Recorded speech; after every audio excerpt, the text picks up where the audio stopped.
before June 1941, German tank crews knew Soviet armour mostly as silhouettes on training charts and lines in intelligence reports. The picture looked simple and comforting. Their own record in Poland and France said, "Disciplined crews, panzer divisions with good radios, clear command and fast operations will crush any opponent whose tanks are outdated, slow, badly maintained and poorly led." The Red Army in this mindset was exactly that stereotype. Reports on Soviet vehicles were fragmentary. Names like T-26 and BT appeared, plus mentions of a few heavier types, but without a clear sense of what they could do. The overall conclusion was repeated until it felt like fact. Soviet industry was considered clumsy. Soviet crews were assumed to be badly trained. Soviet command was seen as rigid and slow. Out of this grew a stable image, a tractor with armour, noisy, unreliable, dangerous, more for its own crew than for a trained panzer unit. This confidence matched German doctrine. Panzer III and early Panzer IV were seen as sufficient against anything the Soviets could field. Pak-36 anti-tank guns were considered adequate.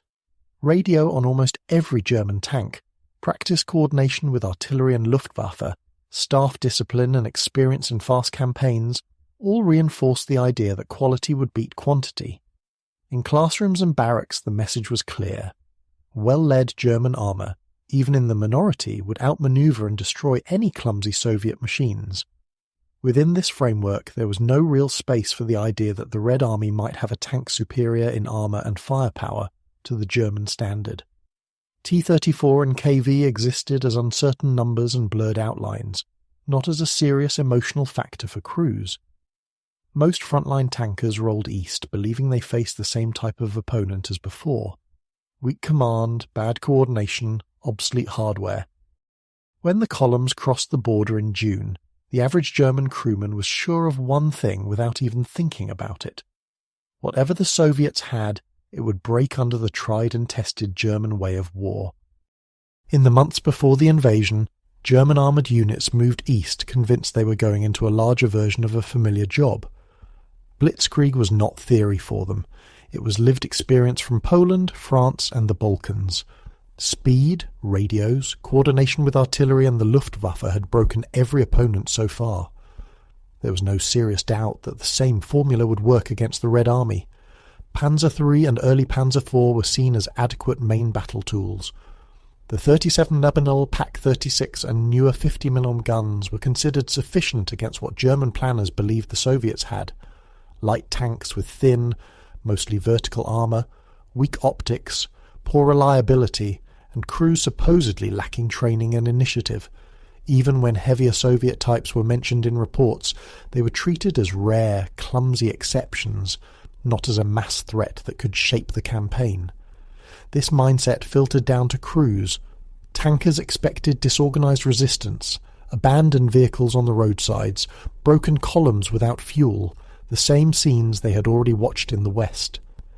They trusted their radios, their gunnery, their staff work, their logistics.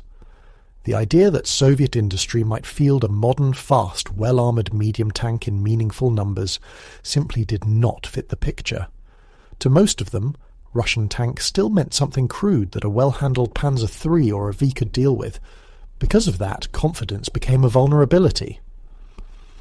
When the first T-34s appeared in real combat, the shock was not only about steel and angles, it was about the realization that their assumptions about the enemy's technology and capability were wrong. The encounter hurt precisely because they had gone in certain they already knew how this story was supposed to go. Before German crews saw a T-34 through a gun sight, the tank already existed in scattered intelligence notes. A new Soviet medium tank with sloped armour, wide tracks and a 76mm gun appeared in a few pre-war reports and photographs. The problem was not total ignorance, the problem was attitude. Information that did not fit the established view of the USSR was quietly downgraded. Analysts in comfortable offices labelled the data exaggerated, unreliable or limited. The idea that the Soviets could field, in quantity, a fast, well-armoured medium tank clashed with the stereotype of a backward, clumsy opponent.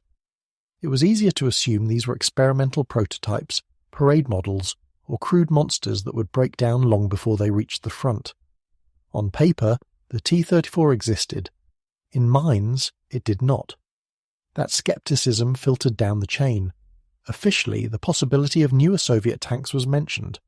Practically, training and briefings for panzer crews focused on familiar light and obsolete models, exactly the types that Pak-36 and standard panzer guns could handle. No one taught a scenario where a medium tank shrugs off 37mm hits to the front, keeps moving through mud, and hits back with a powerful 76mm gun. By the time reality answered, it was already too late to treat it as an abstract question.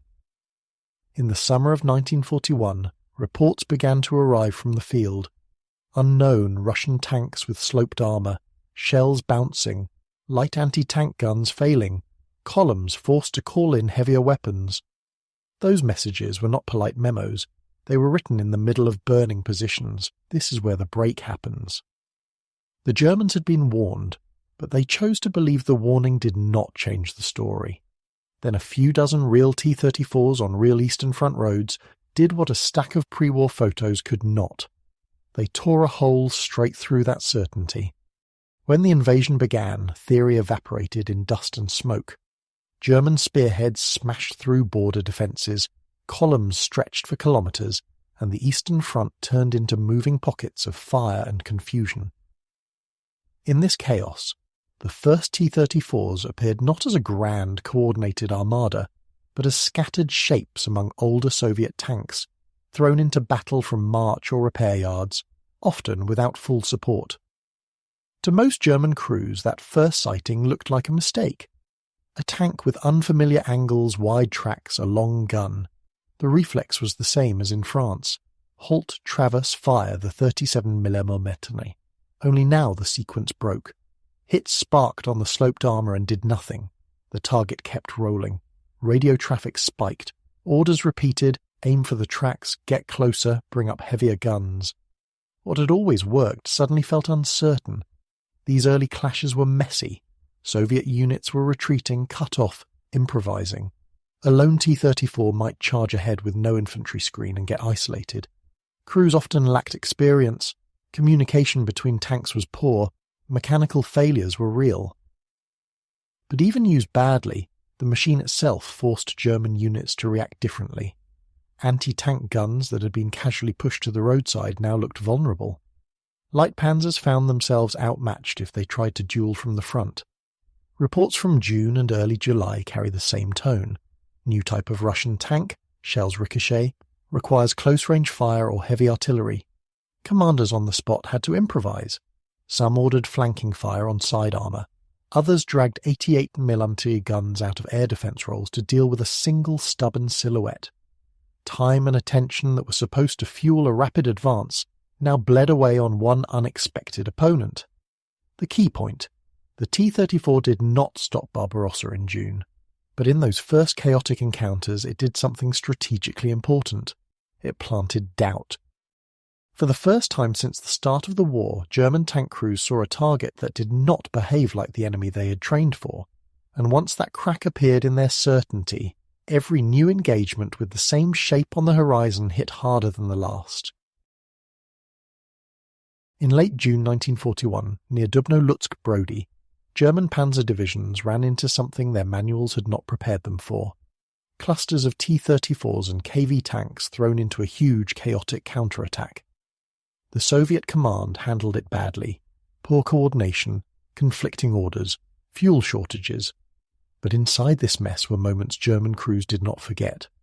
Panzer units advancing with the usual confidence suddenly saw medium tanks that were not light silhouettes on the horizon. Wide tracks, sloped hull, a gun that looked too big for a Russian tractor. Pak-36 crews opened fire at the familiar ranges and watched armour-piercing rounds bounce or shatter. Light and early medium panzers joined in with the same result against the front armour. What was supposed to be routine anti-tank work turned into an unnerving show of impotence. T-34s were not invincible. Many arrived without proper reconnaissance, drove into ambushes or exposed their flanks. German crews learned fast. Aim for sides, for tracks, for engine decks. Pull in 88mm guns and heavier artillery. isolate lone tanks instead of trading shots from the front. But this learning curve was paid for in burned-out vehicles and shaken crews. Even when a T-34 was eventually stopped, the path to that kill often looked nothing like the smooth diagrams of French or Polish campaigns. Radio reports from the sector repeated the same themes.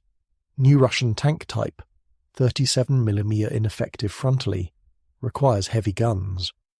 The psychological effect spread faster than the exact technical data. A silhouette with sloped armour on the horizon was no longer just another target. It was a problem that might cost time, fuel, and lives. For the first time, German tankers had to accept that the enemy possessed a medium tank that could meet them head-on, and, under the right conditions, win. The Dubno-Lutsk Brody battles did not end in a Soviet victory. Operationally, the Red Army failed. But for the story you're telling, this is the turning point. Here, in fields and villages western Ukraine, the myth of the primitive Soviet tank is cracked by direct experience. Crews who survived carried that memory east, and every later encounter with T-34s would be filtered through what they first learned there. This machine is not a joke, and if you treat it like one, it will kill you. By the time the fighting shifted towards Smolensk in July-August 1941, the T-34 was no longer a rumour or a one-off scare from Ukraine. More and more German units reported running into the same angular silhouette, the same sloped hull that shrugged off 30-70 hits, the same wide tracks grinding over country roads, and soft ground their own tanks treated cautiously. What had seemed like an unpleasant surprise at Dubno started to look like a pattern. Around Smolensk, the advance was already slowing. Logistics stretched, resistance stiffened. The quick, clean encirclements became harder. Into this setting, Soviet forces fed T-34s in growing numbers, still chaotically, but often in terrain that suited them better. They appeared from tree lines, from folds in the ground, from behind villages, firing on the move or from short halts, then pulling back before German units fully adjusted. German anti-tank crews, already wary from earlier encounters, learned to recognize the shape fast and call for heavier support as soon as one appeared. Standard tactics had to bend. Firing lines that worked against light tanks no longer felt safe once a T-34 rolled into view. Panzer commanders started manoeuvring automatically for flanking shots instead of assuming the front-on duel was theirs by default. Orders circulated to target tracks, gun mantlet edges, turret rings. 84mm guns and heavier artillery, once specialist tools, became emergency answers. Every time a light anti-tank gun failed in public, confidence eroded a little more. At Smolensk, the T-34 was still far from decisive. Soviet command problems, poor coordination and mechanical failures meant many of these tanks were lost needlessly, abandoned or misused. But from the German point of view, one crucial idea took hold. This was not a freak weapon appearing in ones and twos. The Red Army clearly had a new standard tank, and it was good enough that German doctrine had to adapt in real time. That realization mattered more than any single engagement.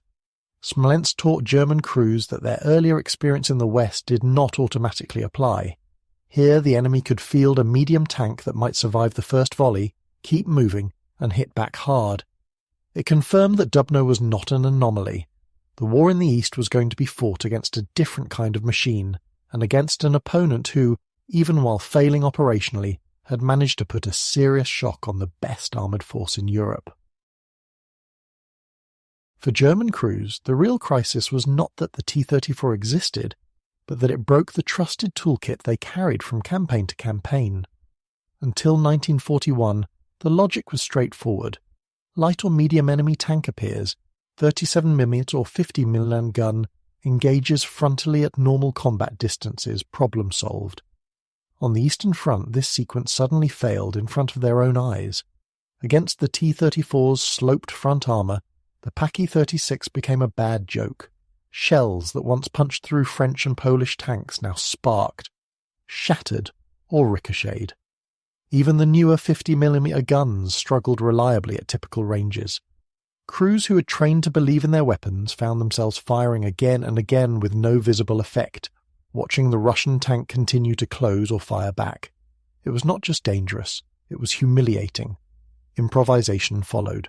Orders and field advice spread quickly. Do not waste time on the frontal plate. Go for the flanks and rear. Aim at tracks to immobilize. Use terrain to force the T-34 into kill zones. Bring in 88 Nemihandels guns, field howitzers on direct fire, anything with enough punch. Light tanks were told to distract and mark targets rather than duel. Panzer III and V commanders were pushed to maneuver aggressively for side shots instead of relying on straight-on gunnery. These measures worked when executed well, but they cost time and coordination, exactly what Blitzkrieg was built to steal from the enemy, not to spend on him. A single well-handled T-34 could slow an advance, force redeployment of scarce heavy guns, block a road, or cover a Soviet withdrawal long enough to escape encirclement. Even when destroyed, it often did more damage in delay and confusion than an entire company of older tanks. Psychologically, the effect was clear. Crews began to treat any report of new Russian tanks with caution. Anti-tank units no longer felt sure they could handle everything alone. The aura of technical superiority, such a key part of German confidence in 1939-1940, was cracked. The T-34 did not make German armour obsolete overnight, but it forced them to admit a dangerous truth. On this front, they no longer held a simple, one-sided edge in tank versus tank combat. Near Mtsensk in October 1941, German tank crews met the nightmare version of the T-34, not scattered, not thrown forward at random, but used with planning, terrain and timing. Colonel Katukov's brigade operated its T-34s from ambush on the flanks in forests and ravines along the roads of Guderian's 4th Panzer Group. For the first time on this front, the Soviets combined a strong machine with tactics built around its strengths, instead of wasting it in frontal charges.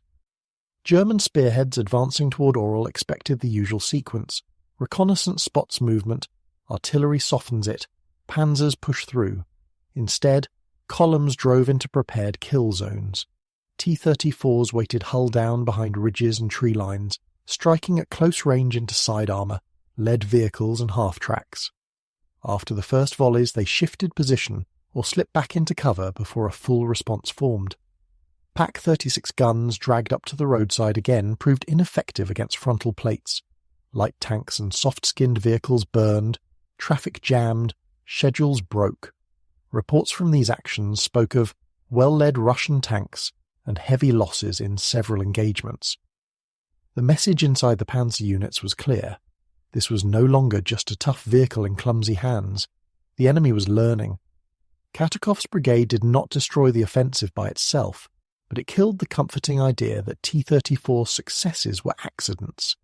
It showed how dangerous the tank became when paired with camouflage, short bounds, coordinated withdrawals, and the discipline to wait for the right shot. For crews who had already seen shells bounce off T-34 armour, Mtsensk added a new fear. Those same tanks were now appearing where doctrine said they shouldn't be. In forests they were told were bad for armour. On soft ground they thought would bog Soviet machines.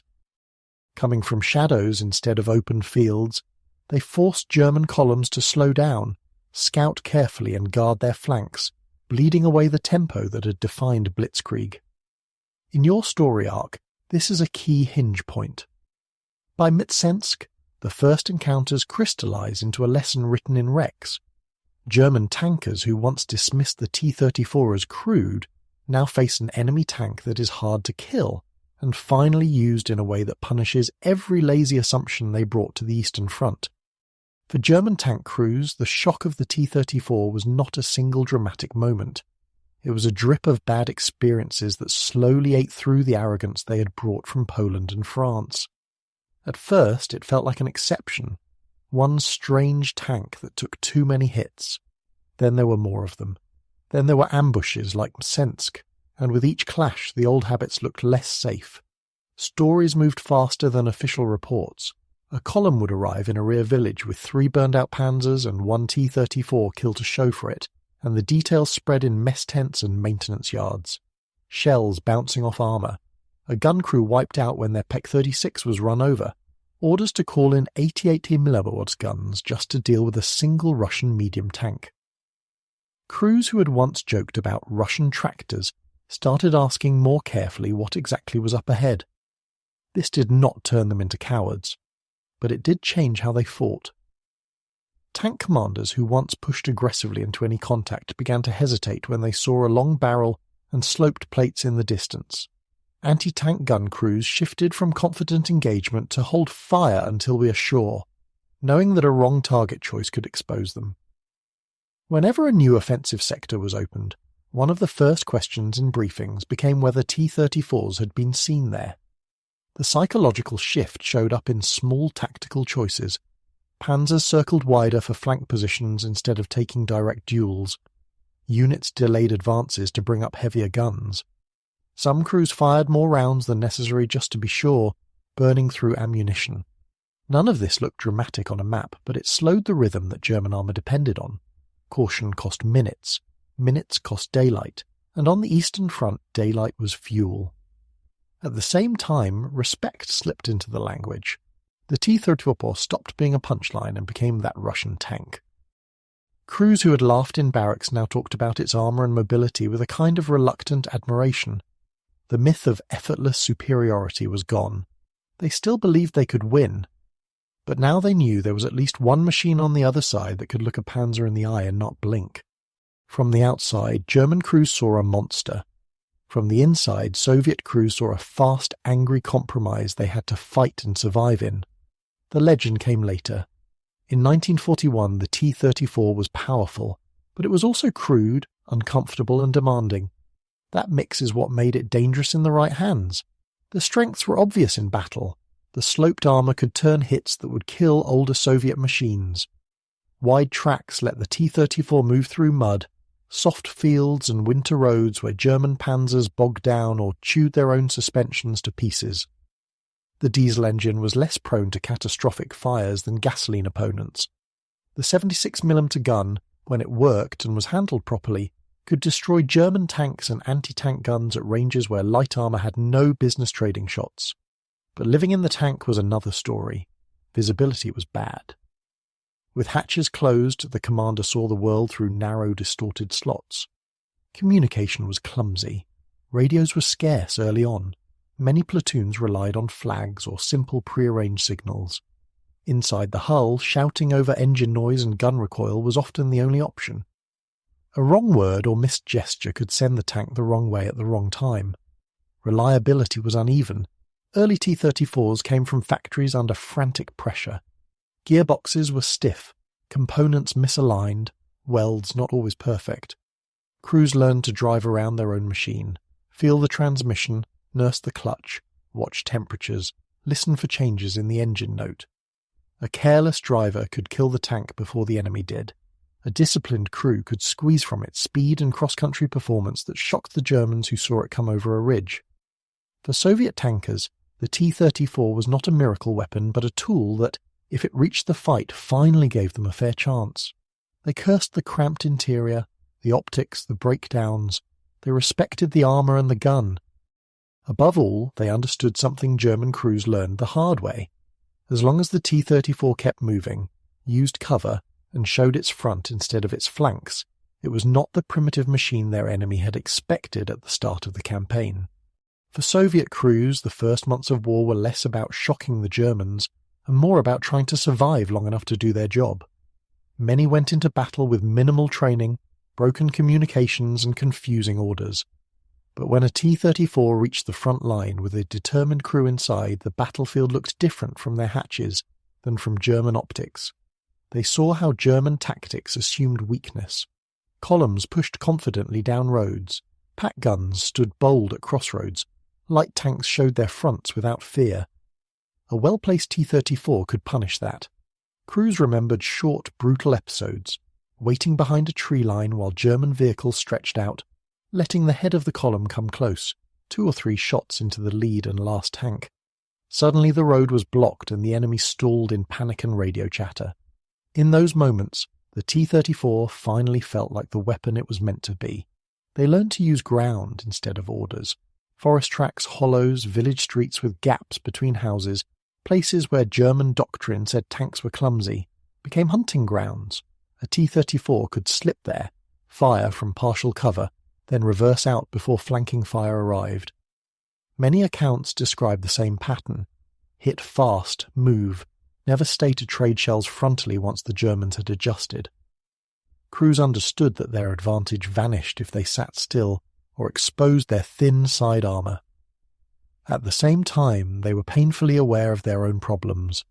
Tanks went into action without infantry cover, or with it lost in the confusion. Radios failed or were missing, platoons scattered, each crew fighting its own small war. Mechanical failures cut promising attacks in half. Some T-34s died not in duels, but stuck in ditches or with broken transmissions under German fire. The men inside saw both realities at once: the power that made German shells bounce, and the flaws that could betray them without a shot fired. What mattered for your story is this balance. Soviet crews did not see themselves as invincible aces at the controls of a wonder tank. They saw a rough, strong machine that, if handled with aggression and cunning, could turn German overconfidence against them. Every successful ambush, every escape after taking multiple hits, every night spent repairing a crippled but living T-34 reinforced a hard-earned truth. The myth about primitive Soviet tanks belonged to the enemy, not to the people who fought in steel that could take a punch and hit back. German crews came east expecting another clean campaign. What they got instead were fragments of bad news that slowly lined up into a pattern, each told in mess halls, letters and after-action talks.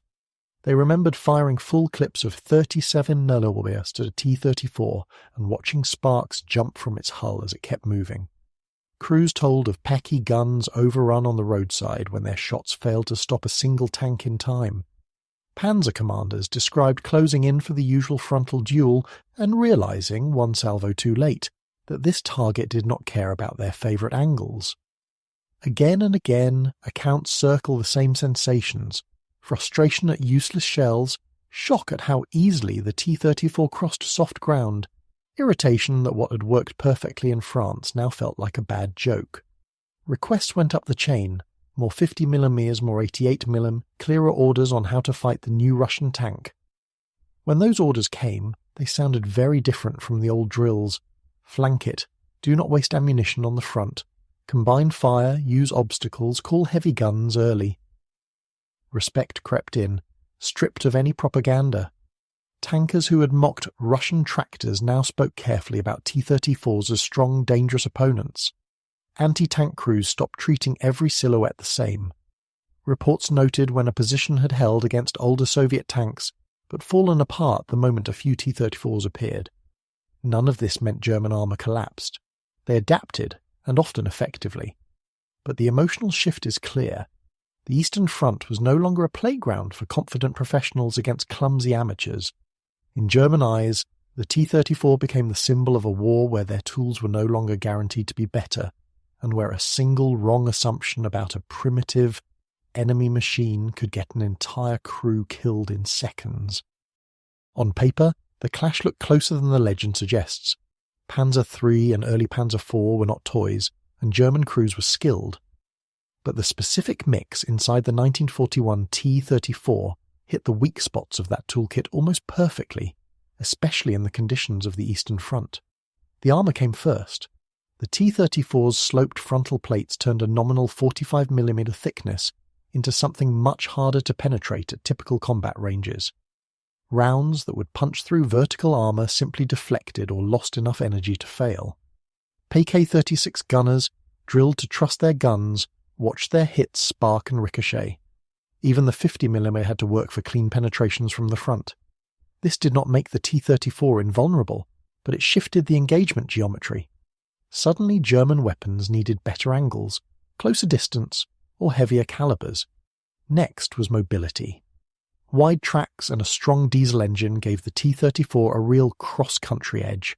It could cut across fields, ditches, soft ground and early autumn mud that funneled German panzers back onto roads. That mattered twice over. Tactically, it let T-34s appear where they should not be on flanks, in rough cover, beyond a field the Germans assumed was a barrier. Operationally, it meant that when Soviet crews were handled decently, they could choose the ground instead of accepting whatever road the enemy offered. The gun completed the triangle. The 76mm main gun gave T-34 crews the punch to kill German tanks and anti-tank guns at ranges where older Soviet tanks would be outclassed. In 1941, a T-34 that saw first and fired first could realistically destroy the very vehicles German crews had been taught to treat as superior. Combined with survivable armour, that turned many duels into one-sided shocks. German rounds bounce, Soviet rounds do not. German advantages did not vanish. They still had better optics, more reliable radios, tighter unit coordination, and logistics that actually worked. When they applied those strengths, flanked T-34s, massed fire and brought in heavy guns, they could and did beat the Soviet tanks. But the key for your story is this. In 1941, the T-34 was one of the first Soviet weapons that did not play by the script the Wehrmacht had written for its enemies. It punished lazy doctrine, erased the comfort of easy kills, and proved that, on this front, German armour no longer had the technical fight entirely its own way. Once it became clear that old habits got men killed, German units began to adjust. The T-34 forced them to treat tank combat on the Eastern Front as a different game, not a replay of France. On paper, these changes looked like dry instructions. In practice, they meant German crews had to unlearn the instinct to rely on frontal duels and automatic superiority. Orders stressed flanking as default.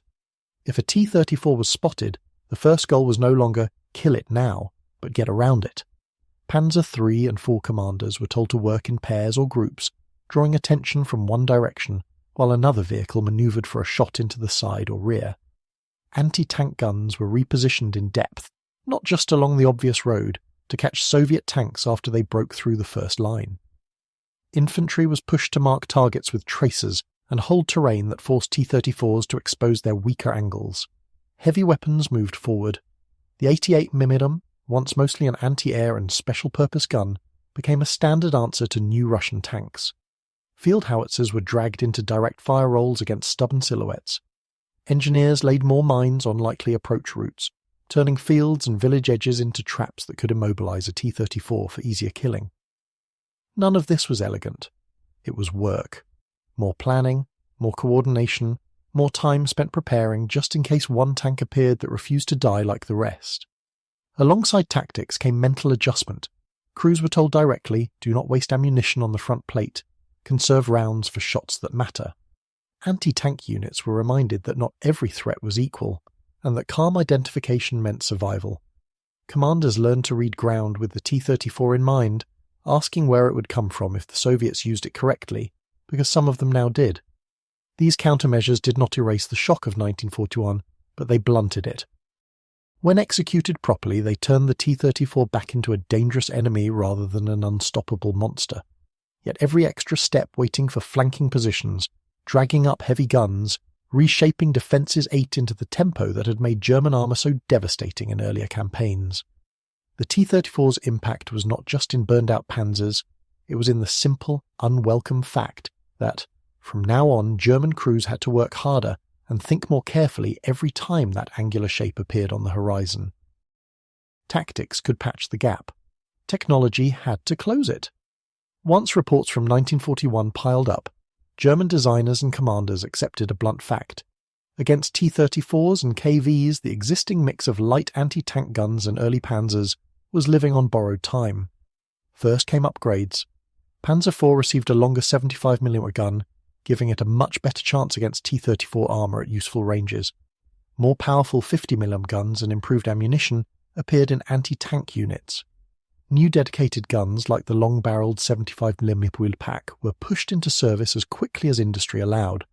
On paper, this looked like routine modernisation.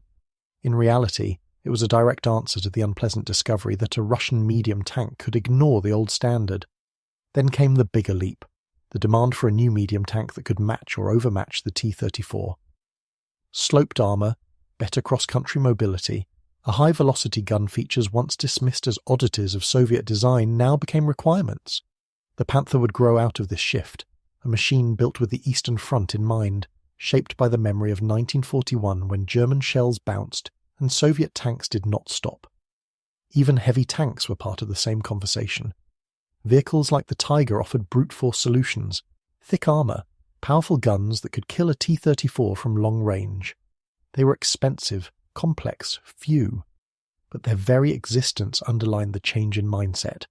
Germany was no longer designing primarily to bully weak armour. It was designing to survive and dominate in a duel with strong opponents it had once refused to take seriously. For the crews, these new tools arrived slowly.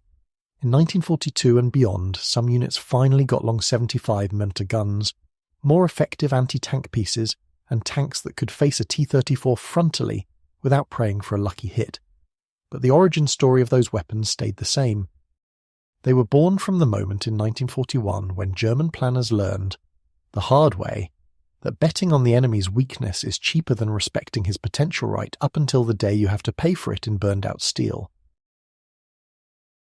By the time the lessons of 1941 sank in, one thing was clear to anyone who had faced a T-34 up close.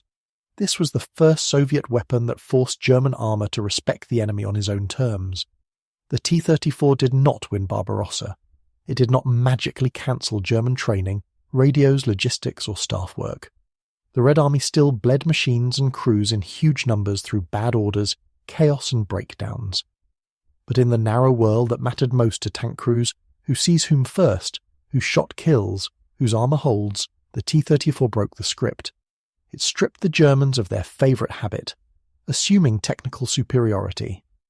A shape they had mocked as a Russian tractor turned out to have better cross-country mobility than many of their own tanks, armour their standard guns struggled with, and a gun that could punch back hard. Every serious encounter with it cost extra time, extra ammunition, extra attention from heavy weapons that were needed elsewhere.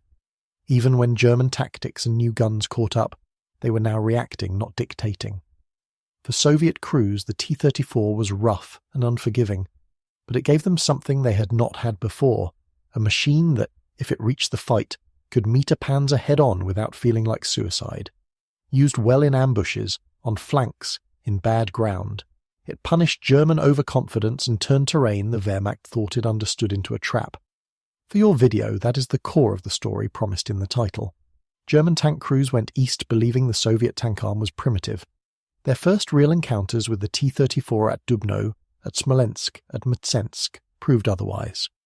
The tank did not end the blitzkrieg by itself, but it forced the best armoured force in Europe to rewrite its tactics, redesign its weapons, and finally admit that on the Eastern Front they were no longer the only ones driving modern war into battle.